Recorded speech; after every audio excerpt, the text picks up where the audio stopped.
শুভেচ্ছা। বাজারপাড়া মহাবিদ্যালয় online classroom থেকে আমি মানিকলাল দে আমার বাজারপাড়া মহাবিদ্যালয়ের শিক্ষার্থীদের আমার বাংলা আবশ্যিক বিষয়ের ক্লাসে সাদর আমন্ত্রণ জানাচ্ছি। প্রিয় শিক্ষার্থীবৃন্দ, আমি আলোচনা করছি বাংলা উচ্চারণ রীতি। এই পর্যন্ত আমরা কয়েকটি প্রধান প্রধান উচ্চারণ সূত্র আলোচনা করেছি। তার মধ্যে উল্লেখযোগ্য হচ্ছে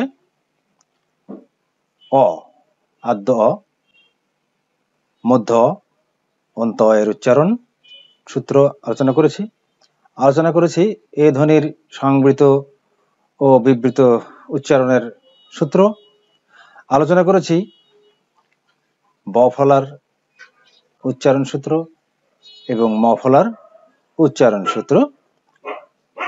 উল্লেখ্য যে বাংলা যে উচ্চারণ রীতি রয়েছে, সেই উচ্চারণ রীতির প্রধান আলোচ্য যে সূত্র বা নিয়ম, তার মধ্যে প্রধানগুলো আমি মোটামুটি আলোচনা করেছি। আজকে আরো দু একটি উল্লেখযোগ্য সূত্র বা নিয়ম বা উচ্চারণ রীতি আমি আলোচনা করছি। যেমন একটা হচ্ছে জ ফলা। জ ফলা এর উচ্চারণ রীতি। জ ফলা, জ ফলা, যেটার সংক্ষেপের রূপটা হচ্ছে এমন।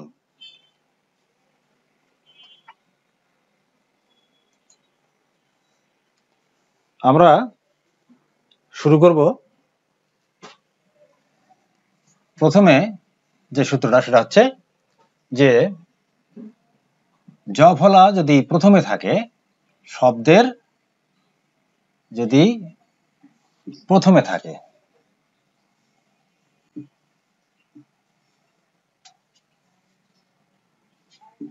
তাহলে সেটা এ উচ্চারিত হয়।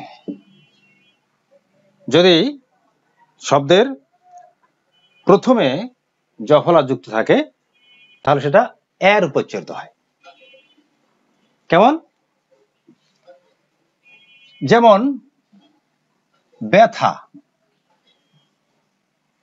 যেমন ব্যস্ত, যেমন ন্যস্ত, যেমন ব্যবস্থা। এগুলো কিন্তু আমি শব্দ লিখেছি, এগুলো হচ্ছে শব্দ। কি বলেছি? শব্দের প্রথমে যদি জ ফলা থাকে, এখানে আমি সংক্ষেপে লিখেছি, যদি শব্দের প্রথমে জ ফলা থাকে, তাহলে দেখা যায় সেটা এ রূপে উচ্চারিত হয়। এ। যেমন এই যে এখানে শব্দের প্রথমে ব্যথা আছে, ব জ ফলা যুক্ত, উচ্চারণ কি হবে? ব্যথা। ব জ ফলা আকার, থা আকার, এটা উচ্চারণ। যেমন ব্যস্ত, আমাদের কিন্তু এখানে আকার নেই, কিন্তু উচ্চারণের বেলা আকার আসছে। ব্যাস তো এখানে হসন্ত হবে, ব্যস্ত। একইভাবে ন্যস্ত, একইভাবে ব্যবস্থা,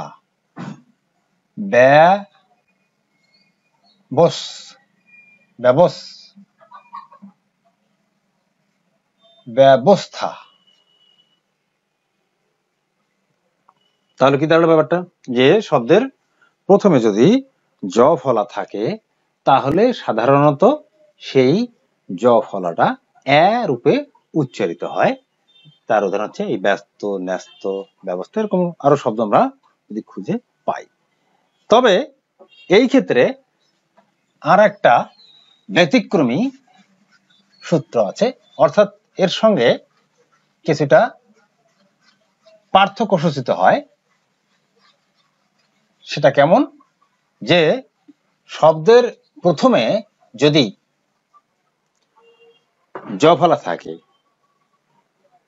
কিন্তু তারপরে যদি হ্রস্ব ই বা দীর্ঘ ই থাকে তাহলে কিন্তু সেই জ ফলা এ রূপে উচ্চারিত না হয়ে এ রূপে উচ্চারিত হবে। যদি আমরা প্রথম সূত্র দেখলাম যে শব্দের প্রথমে যদি জ ফলা থাকে সাধারণত তার উচ্চারণ এ রূপে হয়ে থাকে। এখন ব্যতিক্রমটা কোন জায়গায়? যেখানে আদ্য জ ফলাযুক্ত বর্ণের অব্যবহিত পরেই যদি হ্রস্ব ই বা দীর্ঘ ই থাকে, যুক্ত বর্ণ থাকে, হ্রস্ব ই বা দীর্ঘ ই যুক্ত বর্ণ থাকে, সেই ক্ষেত্রে কি হবে?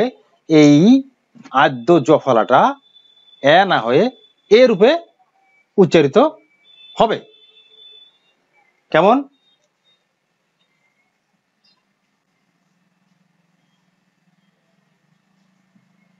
ব্যক্তি, এই যে ব্যক্তি,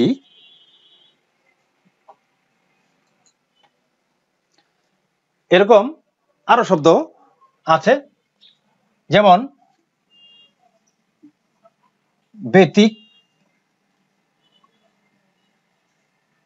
ব্যতিক্রম,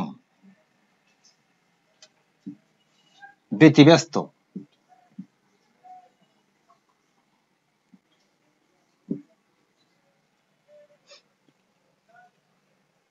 এখানে আমরা কি দেখছি? আরো আছে ব্যতীত, আরো আছে ব্যথিত।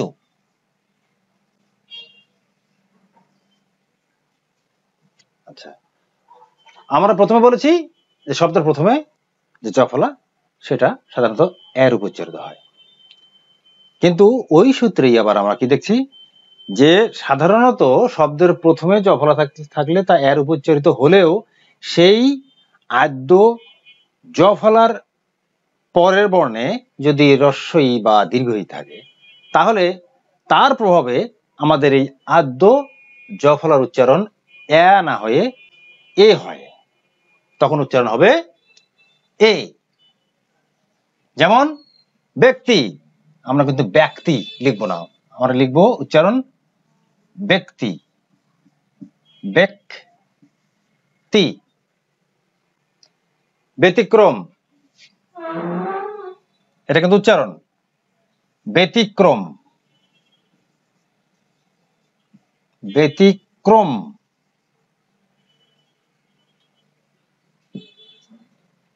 ব্যতিব্যস্ত, ব্যতীত, ব্যতীতর উচ্চারণ লিখছি এই জন্য যে আমরা যেন দীর্ঘইকার না দেই, এটার কথা। ব্যতীত, এটা হচ্ছে এর উচ্চারণ, ব্যতীত, ব্যতীত, দীর্ঘইকার উচ্চারণে কখনো হবে না, আমি সেটা বরাবর বলেছি। তাহলে আমরা কি দেখলাম যে শব্দের প্রথমে যুক্ত যে জ ফলা সেটা সাধারণত এ রূপে উচ্চারিত হয়, তবে সেই জ ফলার অব্যবহিত পরের বর্ণে যদি হ্রস্ব ই বা দীর্ঘ ই থাকে তাহলে সেই আদ্য জ ফলা কি হয়? এ না হয়ে এ রূপে উচ্চারিত হয়।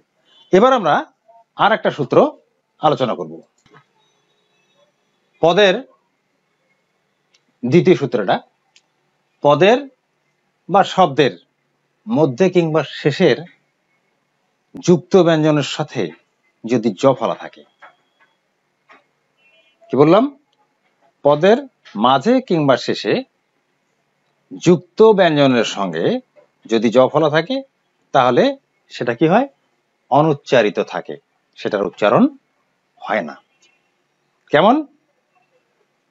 যুক্ত বর্ণ আছে, যুক্ত বর্ণের সাথে অর্থাৎ যুক্ত ব্যঞ্জন আছে, সে যুক্ত ব্যঞ্জনের সঙ্গে আবার জ ফলা যুক্ত হয়েছে, এইরকম ধরনের যে জ ফলা আছে সেটা পদের মাঝে বা যদি শেষে হয় সেটার উচ্চারণ হয় না। কেমন? যেমন সন্ন্যাসী, এই যে যুক্ত ব্যঞ্জন নয় ন আছে যুক্ত, তার সঙ্গে আবার জ ফলা রয়েছে। এই যে এই জ ফলার কথা বলা হয়েছে যে পদের মধ্যে কিংবা শেষে যুক্ত ব্যঞ্জনের সাথে যদি জ ফলা থাকে তাহলে তার উচ্চারণ হবে না, সেটা অনুচ্চারিত থাকবে। যার কারণে কি হয় যে এই যে সন্ন্যাসী, এই যে স্বাস্থ্য, এই যে অর্ঘ্য, এই যে হর্ম, এই যে কণ্ঠ, এই যে মর্ত, এর জফলাগুলো এগুলো কিন্তু যুক্ত ব্যঞ্জনের সাথে রয়েছে। এই জফলাগুলো যুক্ত ব্যঞ্জনের সঙ্গে রয়েছে, যুক্ত ব্যঞ্জনের সঙ্গে রয়েছে। যুক্ত ব্যঞ্জনের সঙ্গে যে জফলা রয়েছে সেটার উচ্চারণ পদের মাঝে বা শেষে থাকার কারণে হয় না। যেমন এই যে সন্ন্যাসী, উচ্চারণ কি হলো সন্ন্যাসী, এখানে জফলার কোনো উচ্চারণ নেই। এই যে স্বাস্থ্য, এখানে জফলার কোনো উচ্চারণ নেই। একইভাবে অর্ঘ্য, একইভাবে কণ্ঠ, মর্ত সেভাবে হবে। তাহলে আমরা কি দেখলাম যে পদের মাঝে বা শেষে কিংবা শব্দের মাঝে বা শেষে যুক্ত ব্যঞ্জনের সাথে মানে যুক্ত বর্ণের সাথে যদি জফলা যুক্ত হয়, যুক্ত বর্ণ আছে সেখানে, যুক্ত ব্যঞ্জন আছে সেখানে, তার সঙ্গে আবার জফলা যুক্ত হয়েছে, সেই জফলা অনুচ্চারিত থাকে।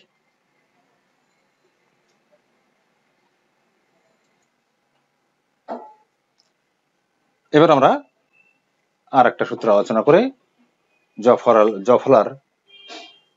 জফলা উচ্চারণের যে সূত্র তার আলোচনা আপাতত শেষ করব।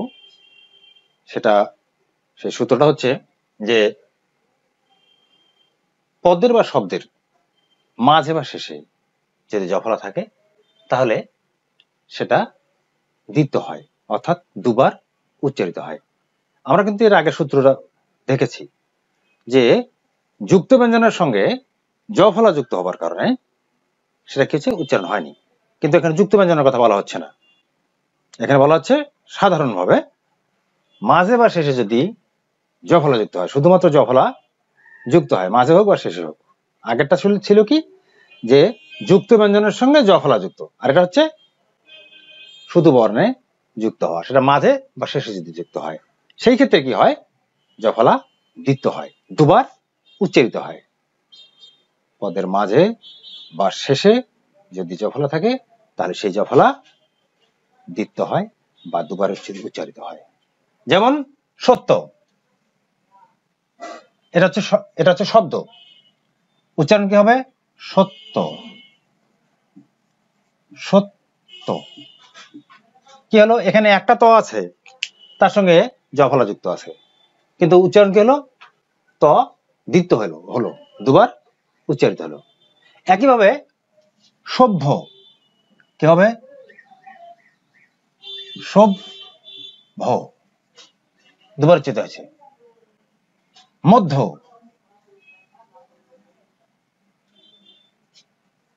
মধ্য। শস্য, শস্য, শস্য। অদ্য, অদ্য, মাঝখানে হরন্ত থাকবে। এভাবে ধন্য, ধন্য। কন্যা,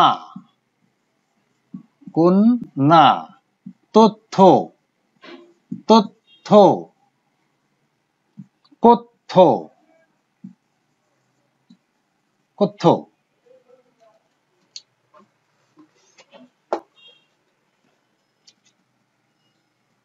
কথ্য, কথ্য, এখানে ত, কথ্য। দেখো দ্বিত্ব হয়েছে শব্দগুলো, শস্য, অদ্য, মধ্য, ধন্য, কন্যা, অর্থাৎ জফলা যুক্ত যেখানে আছে সেখানে পদের মাঝে বা শেষে থাকার কারণে তা কি হয়েছে দ্বিত্ব হয়েছে। প্রিয় শিক্ষার্থী, এবার আমরা অন্য আর একটা সূত্র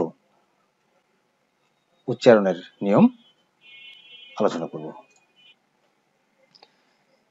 প্রিয় শিক্ষার্থী, এবার আর একটা উচ্চারণ সূত্র, তা হচ্ছে র ফলা।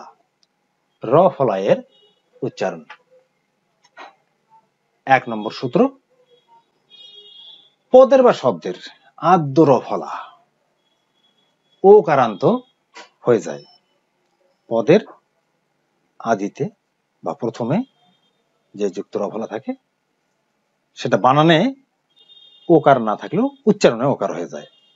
এ হচ্ছে মূল কথা, যে শব্দের প্রথমে যে র ফলা থাকে সেটা সাধারণত ব্যঞ্জনযুক্তই থাকে, সেটা ও কারান্ত হয়ে যায়, ও এর মতো উচ্চারিত হয়। আমরা দেখব যে বানানে থাকে না। চল দেখি। যেমন শ্রম, যেমন ক্রম, যেমন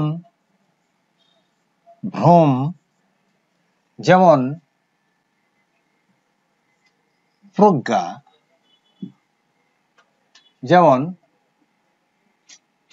গ্রহ।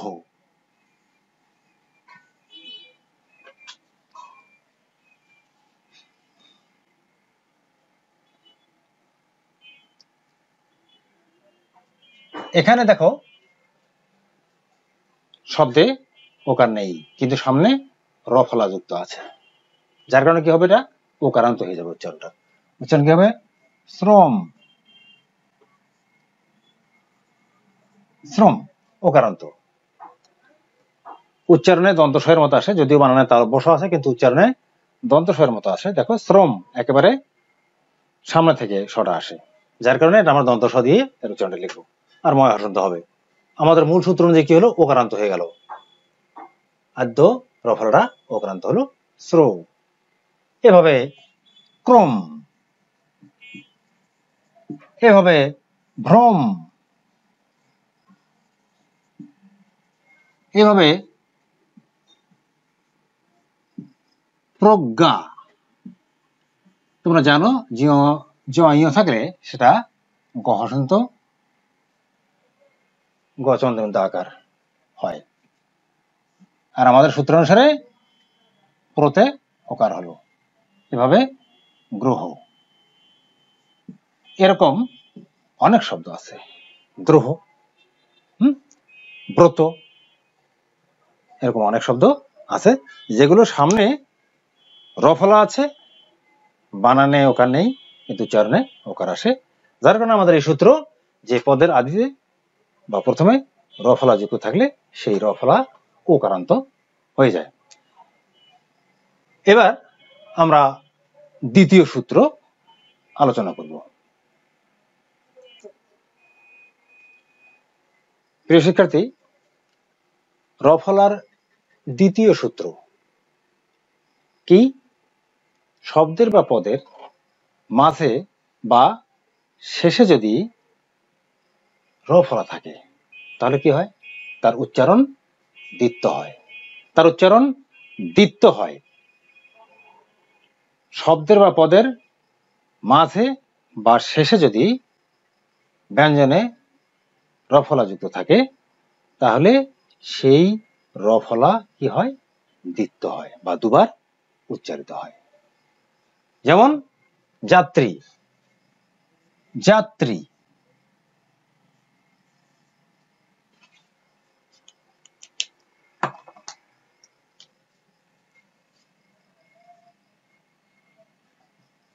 যাত্রী।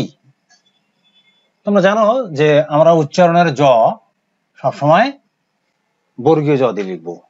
আমাদের বানানে আছে অন্তত জ, কিন্তু উচ্চারণে আমরা বর্গীয় জ লিখবো। যাত্রী। এভাবে রাত্রি, রাত্রি হসন্ত কিন্তু থাকবে মাঝে। ছাত্রী, ছাত্রী। দেখো রফলাযুক্ত যে ব্যঞ্জন সেটা কিন্তু দ্বিত্ব হচ্ছে। এই দেখো মাঝে আছে, এটা কি হবে? বিদ্রোহ, বিদ্রোহ। একইভাবে বিব্রত, বিব্রত। অভ্র, অভ্র।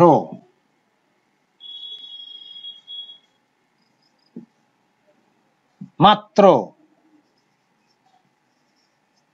মাত্র, দেখো প্রত্যেকটা জায়গায় দ্বিতীয় হয়েছে। তার মানে কি, যে হয় পদের মাঝে আছে অথবা শেষে আছে র ফলা। পদের মাঝে বা শেষে ব্যঞ্জন যুক্ত থাকার কারণে কি হলো, যে এটা এর উচ্চারণ দ্বিতীয় হয়ে গেল। প্রিয় শিক্ষার্থী, আমরা এখন আর একটা সূত্র আলোচনা করব। প্রিয় শিক্ষার্থী, র ফলা এর তৃতীয় এবং এখনকার মতো আমার আলোচ্য শেষ সূত্র র ফলার।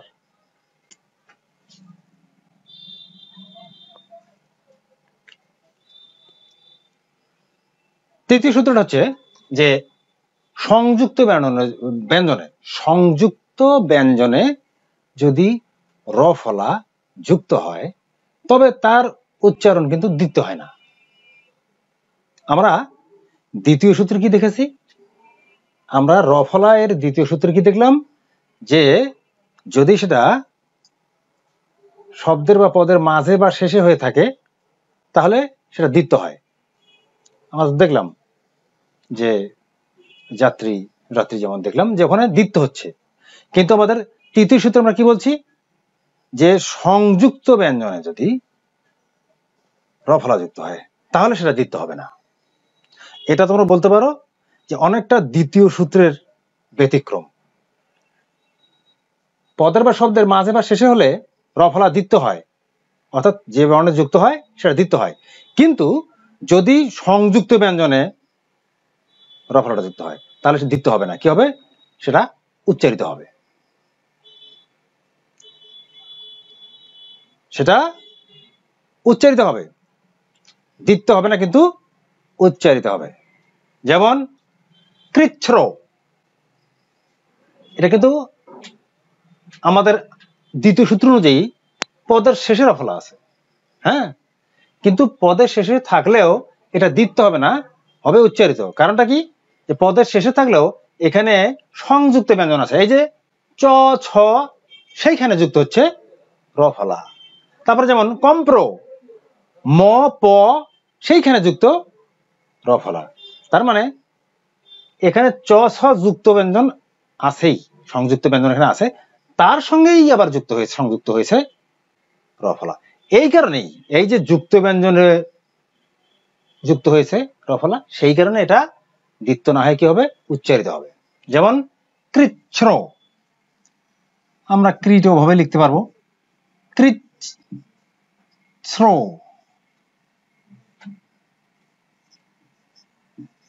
কৃচ্ছ্র। কম প্রো, কম প্রো, কেন্দ্র, কেন্দ্র, অস্ত্র, অস্ত্র, এখানে হর্ষণ তখন রাখবে। শাস্ত্র, শাস্ত্র, হর্ষণ তবে। যন্ত্র, এই হলো কথা। আশা করি তোমরা বুঝতে পেরেছ যে পদের মাঝে বা শেষে র ফলা থাকলে সেই যে বর্ণে যুক্ত থাকে র ফলা সেটা দ্বিতীয় হলেও এই সূত্রে কি বলছে, যদি সংযুক্ত ব্যঞ্জনে র ফলা যুক্ত হয় সেটা পদের মাঝে বা শেষে হলেও সেখানে কি হবে, সেটা দ্বিতীয় না হয়ে হবে উচ্চারিত। প্রিয় শিক্ষার্থী, আমাদের র ফলা সূত্র আপাতত শেষ করে আমরা অন্য আর একটা সূত্র সংক্ষেপে আলোচনা করব। প্রিয় শিক্ষার্থী, র ফলা এর পরে এখন হচ্ছে ল ফলা। ল ফলা প্রথম সূত্র। ল ফলা যদি শব্দের প্রথমে থাকে তাহলে কি হয়, সেটা অবিকৃত থাকে, দ্বিতীয় হয় না, অবিকৃত থাকে। অবিকৃত থাকা মানে হচ্ছে সেটা উচ্চারিত হয়। যেমন ক্লান্ত প্রথমে আছে, শব্দের প্রথমে ল ফলা যুক্ত আছে, ক্লান্ত, যার কারণে ল অবিকৃত আছে, উচ্চারিত হয়েছে। একইভাবে দেখো ম্লান, একইভাবে প্লাবন, প্লুত, প্লিহা, ক্লেশ, প্রত্যেক জায়গায় ল উচ্চারিত হয়েছে, শব্দের প্রথম দিকে তা ব্যঞ্জনে যুক্ত আছে, আর এই কারণে সেটা অবিকৃত আছে। আমরা কিভাবে উচ্চারণ লিখব? ক্লান্ত, তারপরে ম্লান, মল আকার দন্তন হসন্ত, ম্লান, প্লাবন, প্লাবন, প্লাবন হসন্ত, প্লুত, প্লুত, প্লিহা। আমরা জানি যে আমরা বানানে কখনোই দীর্ঘ ইকার লিখব না। প্লিহা, ক্লেশ, ক্লেশ, ক্লেশ, এটা হসন্ত হবে শুধু। এই হলো উচ্চারণ। যেহেতু শব্দের প্রথমে ল ফলা যুক্ত আছে, সেই কারণে তা অবিকৃত আছে, অর্থাৎ উচ্চারিত হয়েছে, দ্বিত্ব হয়নি, উচ্চারিত স্বরূপে উচ্চারিত হয়েছে। এখন পরের সূত্রে যাব। প্রিয় শিক্ষার্থী, এবার ল ফলার দ্বিতীয় সূত্র, এবং এটাই আপাতত আমি যে ল ফলা আলোচনা করছি তার শেষ সূত্র, যে শব্দের বা পদের মাঝে বা শেষে যদি ল ফলা থাকে তাহলে সেটা সেই আমাদের র ফলার মতোই কি হয়? দ্বিত্ব হয়, উচ্চারণটা দ্বিত্ব হয়। র ফলাতে যেমন মাঝে বা শেষে থাকলে দ্বিত্ব হয়, এখানেও আমরা দেখি ল ফলা যদি শব্দের বা পদের মাঝে বা শেষে থাকে সেটাও দ্বিত্ব হয়। যেমন অক্লেশে, অক্লেশে, দেখো মাঝে আছে অক্লেশে, দ্বিত্ব হয়েছে, অক্লেশে। যেমন অম্লান, অম্লান, মটা দুবার উল্লেখ হচ্ছে। অশ্লীল, সটা দুবার হচ্ছে, অশ্লীল। তাহলে কি বোঝা গেল? যে যদি পদের মাঝে বা শেষে ল ফলা সংযুক্ত থাকে, যে বর্ণের সঙ্গে সে ল ফলা যুক্ত থাকে, সে বর্ণটি উচ্চারণ দিতে হয়। প্রিয় শিক্ষার্থী, আমি ল ফলার সূত্র আলোচনা এখানেই শেষ করলাম। প্রিয় শিক্ষার্থীবৃন্দ, আমরা আজকে জ ফলা, তারপর র ফলা, তারপর ল ফলা, কয়েকটি ধ্বনির উচ্চারণ সূত্র জানলাম। বিগত দিনে আরো প্রধান যে সূত্রগুলো সেগুলো আমি আলোচনা করেছি। আমি তোমাদের আজকে বাড়িতে চর্চার জন্য উচ্চারণ সংক্রান্ত কয়েকটা প্রশ্ন বাড়িতে চর্চার জন্য দিচ্ছি, যেগুলো তোমাদের ভবিষ্যৎ প্রস্তুতির ক্ষেত্রেও কাজে লাগবে। আমি যেগুলো দিচ্ছি সেগুলোই একমাত্র পড়তে হবে তা বলছি না, তবে নমুনা কিছু প্রশ্ন এবং কিছু শব্দ দিয়ে দিচ্ছি যেগুলোর উচ্চারণ লেখার চর্চা তোমাদের বাড়িতে করতে হবে। আমি স্ক্রিনে এখন তোমাদের প্রশ্নগুলো দেখাচ্ছি, তোমরা সেগুলো দেখে প্রয়োজনে ভিডিওটা পজ করে তোমরা প্রশ্নগুলো প্রয়োজনে লিখে নিতে পারবে, এবং এর বাইরে চর্চা করতে হবে। এগুলো আমি নমুনা দিলাম যাতে করে তোমরা বাড়িতে এগুলোর চর্চা করো। দেখো,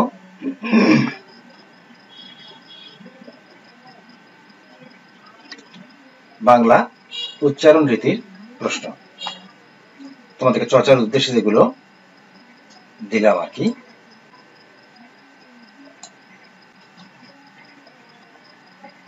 এক নম্বর দিয়েছি উচ্চারণ রীতি কাকে বলে? এ ধ্বনি উচ্চারণের যে কোনো 5টি নিয়ম উদাহরণ সহ লেখো। 2 নম্বরে দিয়েছি বাংলা আদ্য অধ্বনি উচ্চারণের যে কোনো 5টি নিয়ম লেখো। 3 নম্বর দিয়েছি মধ্য অধ্বনি উচ্চারণের 5টি নিয়ম উদাহরণ সহ লেখো। 4 নম্বরে দেওয়া আছে ব ফলা উচ্চারণের 5টি নিয়ম উদাহরণ সহ লেখো। 5 নম্বর ম ফলা উচ্চারণের 5টি নিয়ম উদাহরণ সহ লেখো। 6 নম্বরে দিয়েছি র ফলা ও ল ফলা উচ্চারণের 2টি করে মোট 4টি নিয়ম উদাহরণ সহ লেখো। 7 নম্বরে তোমাদের কয়েকটা শব্দ দিয়েছি। আগেই বলেছি যে এগুলো শুধু তোমাদের একমাত্র এগুলি পড়তে হবে, শুধুমাত্র এগুলি পড়তে হবে এমনটা নয়, তবে তোমাদের চর্চা বাড়িতে অনুশীলন করবে সেই উদ্দেশ্যে এতদিন যে আলোচনা করা হলো তার নিরিখে বাড়িতে এগুলো চর্চা অনুশীলন করবে। 7 নম্বর দিয়েছি প্রদত্ত শব্দের উচ্চারণ, অর্থাৎ উচ্চারণগুলো তোমাদের লেখা শিখতে হবে, উচ্চারণগুলো লেখা শিখতে হবে এবং শব্দ দিয়ে দিয়েছি উচ্চারণগুলো লেখা শিখতে হবে। এর বাইরেও তোমাদের আরো অনেক শব্দ আছে সেগুলো শিখতে হবে, তবে এটা অনুসরণের জন্য আমি দিলাম। কি আছে এখানে? মন, ব্যাখ্যা, নদী, ব্রাহ্মণ, এক, অসীম, পদ্ম, আবৃত্তি, পদ্য, চর্যাপদ, অত্যাচার, বিজ্ঞপ্তি, স্বাগত, আহ্বান, শর্তব্য, ব্রহ্মাণ্ড, অধ্যক্ষ, দীনবন্ধু, পরীক্ষিত, ঋগ্বেদ, একাডেমি, রূপসী, চিহ্ন, খাদ্য, যোগ্য, মন্তব্য, ধার্য, চলন্ত, লক্ষণ, শুষ্ক, সমন্বয়, অধ্যাপক, উদাহরণ, নাগরিক, ছাত্র, ধন্যবাদ, প্রথম, এখন, গণিত, তটিনী, ঐশ্বর্য, একা, দক্ষ, গ্রীষ্মকাল, পুনঃপুন, ষান্মাসিক, জ্ঞাত, সংগ্রহ, প্রজ্ঞা, দুরন্ত, নিষিদ্ধ, ঔষধ, অনিঃশেষ, ভবিষ্যৎ, উপস্থিত, দরখাস্ত, প্রায়শ্চিত্ত, অতি, মর্যাদা, লাবণ্য, স্বল্প, ব্যবহার, গঞ্জনা, লক্ষণ, ওজস্বী, অশিক্ষিত, উদ্যোগ, কর্ম, নিঃশর্ত, যথাক্রমে, দ্রষ্টব্য, অতীত, অকৃতজ্ঞ, অতঃপর, আবশ্যক, চিহ্নিত, ঐকতান, শ্লেষা, প্রশ্ন, জিহ্বা, পরীক্ষা, প্রণীত, দায়িত্ব, একতা, ঐক্য, কবিতা, দক্ষ, বিজ্ঞান, ব্যতীত, সৃজনশীল, হিংস্র, ইতঃপূর্বে, উপমা, কক্ষ, বিজ্ঞ, মৃন্ময়, তন্ময়, অক্ষ, বৈশাখ, বিদ্বান, সভ্য। তোমরা শুধুমাত্র যে এগুলোই বাড়িতে চর্চা করবে তা নয়, তোমরা শুধুমাত্র এগুলি যে বাড়িতে চর্চা করতে নয়, এর বাইরে তোমাদেরকে চর্চা করতে হবে। আমি তোমাদের বাড়িতে এই বন্ধকালীন সময়ে একটু বাড়তি সময় যেহেতু পাবে সেই কারণে চর্চা করতে দিলাম। পাশাপাশি এই চর্চার মধ্যে দিয়ে তোমাদের যেমন পড়ার মধ্যে থাকা হবে, আবার তোমাদের এই ভবিষ্যৎ যে প্রস্তুতি সেটার জন্য সহায়ক হবে। আমাদের এই করোনার দুর্যোগ একদিন না একদিন তো কেটে যাবেই, আর আমরা আমাদের সচেতনতা, সামাজিক দূরত্ব, স্বাস্থ্যবিধি মেনে চলে করোনাকে জয় করব। আমাদের সামনে সুন্দর ভবিষ্যৎ অপেক্ষা করছে। বাড়িতে থাকো, স্বাস্থ্যবিধি মেনে চলো। সবাইকে ধন্যবাদ জানিয়ে আজকের মতো বিদায় নিচ্ছি। ধন্যবাদ।